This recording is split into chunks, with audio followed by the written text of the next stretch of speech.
Oke, apa kabarnya teman-teman? Assalamualaikum warahmatullahi wabarakatuh. Di sini perkenalkan terlebih dahulu ya. Perkenalkan nama saya Slamet Rifaudin dengan NPM 2305040008. Di sini saya dari Fakultas Teknik Prodi Teknik Informatika Universitas Muhammadiyah Magelang. Oke teman-teman, jadi pada video ini saya akan mempresentasikan hasil tugas dari saya, yaitu membuat aplikasi web berbasis arsitektur MVC atau model view controller dengan menggunakan kode Igniter versi 3 dengan tampilan menggunakan antarmuka admin LTE versi 4. Ada MVC itu atau model view controller adalah pola arsitektur perangkat lunak yang memisahkan logika aplikasi, tampilan, pengelolaan data, sehingga aplikasi menjadi lebih terstruktur eh, dan mudah dikembangkan juga. Jadi video ini akan menjelaskan mulai dari konsep dasar apa itu MVC, struktur folder kode igniter, integrasi admin LTE, hingga contoh implementasi fitur CRUD atau Create, Read, Update, and Delete. Sederhana. Mari kita mulai dengan memahami terlebih dahulu konsep dasar dari MVC atau model view controller itu sendiri. Oke teman-teman, jadi nanti kita sebelum masuk ke dalam konsep MVC-nya kita harus mengenal terlebih dahulu apa itu database. Sampai lupa saya sebenarnya. Untuk database ini saya menggunakan database bernama kampus, lalu memiliki 5 tabel, yaitu dosen, kelas, mahasiswa, matkul. Ini berisi data-data dari dosen, ada data-data nama kelas dan lain-lain, ada mahasiswa, nama mahasiswa dan lain-lain. Eh, ada mata kuliah juga nanti, dan ini mencakup menghubungkan ke dalam halaman dosen, kelas, mahasiswa, matkul. Dan untuk user ini berkaitan dengan halaman login dan register. Jadi nanti ketika user melakukan pendaftaran akun, nanti masuk ke dalam database user ini. Lalu user bisa login. Nah, itu mengambil data yang sudah ada di dalam database ini. Oke, baik. Kita akan menuju ke struktur folder dari aplikasi web yang saya buat menggunakan kode Igniter versi 3 dan tampilan admin LTE versi 4. Project ini saya beri nama Data Campus, yaitu terdiri dari application, aset, dan sistem. Nah, untuk codingan-codingan yang saya buat itu terdapat pada folder application. Untuk folder aset ini dari file admin LT4 yang sudah saya ekstrak dan pindahkan ke dalam folder aset. Ini terdiri dari template-template tampilan CSS, JavaScript, dan lainnya. Nanti dihubungkan ke dalam folder view. Nah, sebelum itu di dalam folder config ini terdapat nama database. Ini untuk menghubungkan ke dalam database tadi. Jadi nanti untuk menghubungkan ke dalam database tersebut kita tinggal mengganti pada bagian database ini, sesuaikan namanya dengan nama database yang telah kita buat. Dan ada juga nanti untuk routes, ini untuk menyingkat apa namanya, rute dari halaman-halaman yang akan kita coding nanti. Nah, untuk yang pertama itu adalah folder controller. Ada terdapat mahasiswa, out ini untuk eh, apa namanya, login dan register. Ada dashboard sebagai nanti untuk menu utama dari apa, halaman utama dari aplikasinya. Ada halaman dosen untuk halaman dosen, ada controller dengan nama dosen ini untuk halaman dosen, untuk kelas juga, mahasiswa juga. Masing-masing controller ini berfungsi untuk mengalur alur logika aplikasi pada tiap entitas data. Jadi di folder controller ini nanti akan terhubung ke model dan view. Jadi nanti untuk controller ini akan menjembatani atau sebagai perantara dari view dan model. Nah, sedangkan model itu sendiri terdapat beberapa kayak out model ini untuk menghubungkan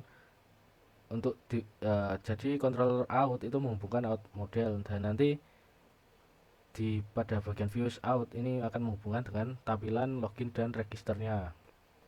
Jadi model-model ini itu berfungsi untuk mengolah interaksi dengan database, seperti mengambil atau menyimpan data ke tabel mahasiswa, dosen, kelas, dan mata kuliah, dan serta user itu juga termasuk.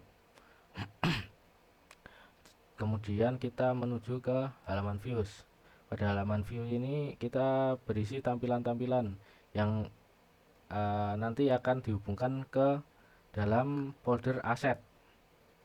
Nah, folder aset ini.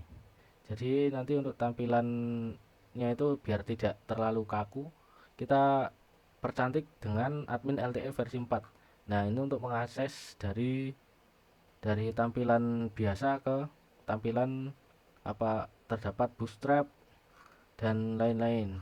Jadi nanti tampilan akan semakin cantik lah intinya.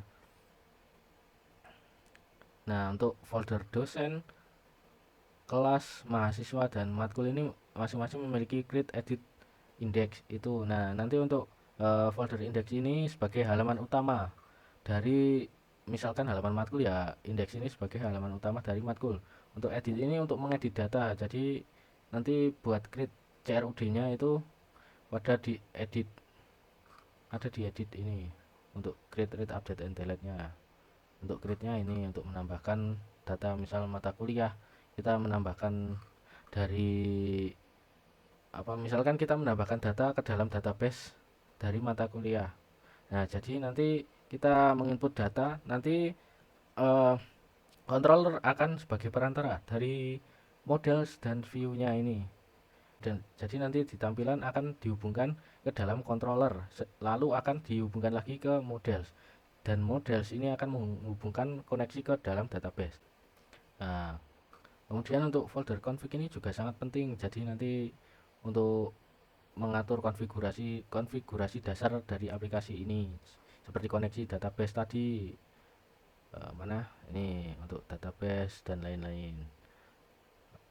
Jadi dengan struktur ini itu kode program jadi lebih terorganisir dan jadi lebih mudah untuk dikembangkan, sehingga sejalan dengan prinsip MVC itu sendiri, yaitu memisahkan bagian logika aplikasi, tampilan, dan pengolahan data. Jadi nanti untuk logika aplikasi itu ada sendiri, untuk tampilan sendiri, dan pengolahan data itu juga sendiri. Tapi hal ini malah lebih mempermudah kita untuk mengelola apa namanya dari aplikasi itu sendiri karena lebih rapi, terkesan lebih rapi. Oke, baik teman-teman, jadi kita akan menuju ke halaman yang sudah kita buat. Di halaman utama, nah, kita akan mengakses halaman dengan apa namanya, dengan SAM. Nah, kita menyimpan di localhost data kampus, kita mengakses. Nah, kemudian akan tampil menu login. Di menu login ini jika kita belum punya akun, kita akan mendaftar, misalkan siapa, nama, username, password siapa. Nah, ini.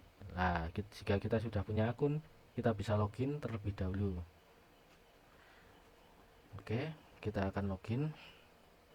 Oke, lalu akan tampil di halaman utama atau di dashboard. Ini terdapat apa namanya, jumlah data mahasiswa, ada jumlah data dari dosen, jumlah data total mata kuliah, ada jumlah total kelas juga. Lalu di sidebar ini terdapat apa namanya, tabel data kampus. Kita bisa mengakses untuk tabel data mahasiswa, data dosen, data mata kuliah, data kelas juga. Kemudian ketika kita mau menambah data mahasiswa, kita tinggal klik tambah. Kita coba masukkan nama, misal Pak Rofi. NPM nya kita acak aja ya, untuk prodi T1 teknik informatika, alamat misal Marto Yudan. Untuk alamat email ini bebas, gmail.com. Oke, simpan. Oh,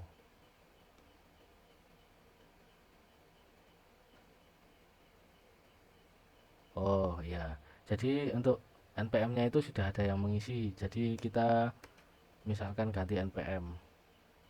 Jadi nanti error ya teman-teman kalau sudah ada NPM yang sudah kita masukkan. Nah ini untuk NPM 17 ternyata sudah ada. Nah ini, nah ketika kita mau mengedit, misalkan kita edit npm nya menjadi 23 atau berapa, ini bisa update. Nah ini, untuk menghapusnya kita tinggal hapus, klik tombol hapus dari sini, lalu oke, lalu akan terhapus. Oke, untuk selanjutnya ya sama semua. Misalkan data dosen, tambah dosen, namanya misalkan Pak Setia, NJN, ini terserah kita ya, simpan. Oke, Pak Setia. Kita menambah dosen, mengedit juga bisa, Pak Setia Nugraha. Oke, update. Lalu ketika menghapus tinggal hapus saja. Oke. Oke teman-teman, jadi sekian presentasi dari saya. Apabila kurang lebihnya saya mohon maaf. Wabillahi taufik walhidayah. Wassalamualaikum warahmatullahi wabarakatuh.